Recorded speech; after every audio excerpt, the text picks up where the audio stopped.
Here's your segue. The Detroit mayoral race is getting a little bit livelier because those are the people that are going to be taking over after Kevin Orr leaves. Benny Napoleon hinted that former Corporation Counsel Krystal Crittendon could be his deputy mayor should he be elected. I was kind of surprised when I heard this news come out this week. Does this help or hurt him? Because I would think that, whoa. It doesn't help anybody. I mean, this was one of the...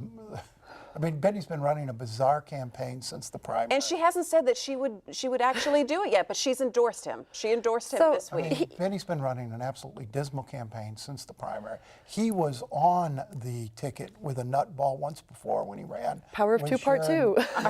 Yeah, when he ran with Sharon McPhail. And now he went out there and said, well, who can I find that was even crazier than Sharon and get on and put her on my ticket? I wonder what, I mean, you almost think this guy is trying not to win an election. Nancy. But he has such, he's at a 20-point disadvantage to Mike Duggan heading into the general election. He does not have a lot of options. When you look at how the precinct results broke down in the primary, he does not have a lot of options to pick up votes. So, you know, where is he going to get them? Lisa Howes, who I think did worse than Krystal Crittendon, wound up endorsing Mike Duggan.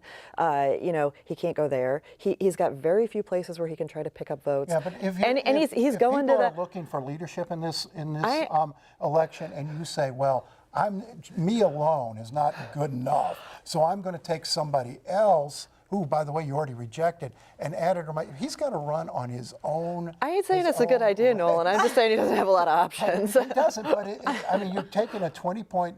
I would think you're taking a 20-point deficit and turning it into 40 with a move like this. And I also think you've also pretty much just done the stamp of I don't like anything about the emergency manager. I like nothing about the governor. I like nothing about intervention. You've totally gone that route. He took himself from a position in the primary when he was considered an option, a legitimate option, and he had a case to make for his mayoralship, and he's taken that and turned it into, okay, now we're going to go back, 10 years here and run a typically bizarre Detroit campaign. Coming out of the primary, he's 20,000 votes poorer than Duggan in the results. He's got to try to.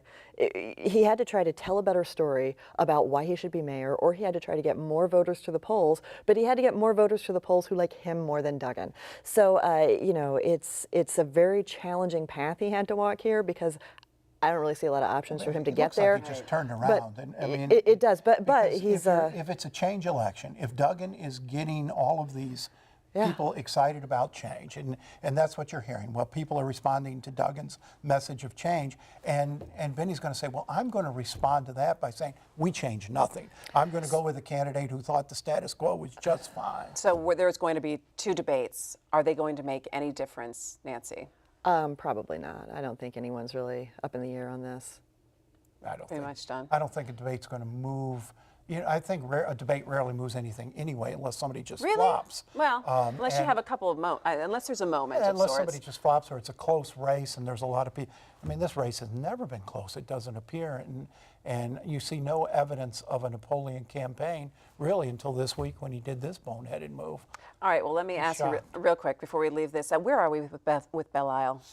City Council is coming up with some different ideas. They have the option to come up with a plan that would save more money than the state's plan, or adopt the state's plan, or, they've said some of the things that they've said. They said that in the lease agreement there was the legal description of Belle Isle was incorrect and it needs to be changed. So they want some more clarity on what the terms are. I think those are reasonable things to care about. But let's get the damn thing done. It's time. Yeah. This is their chance to pretend to be relevant. They're going to take every minute of it. In the end, the Belle Isle lease is going to go through, because if you think this council can finally, after all these years, come up with some kind of a plan for anything, I think that's wishful thinking.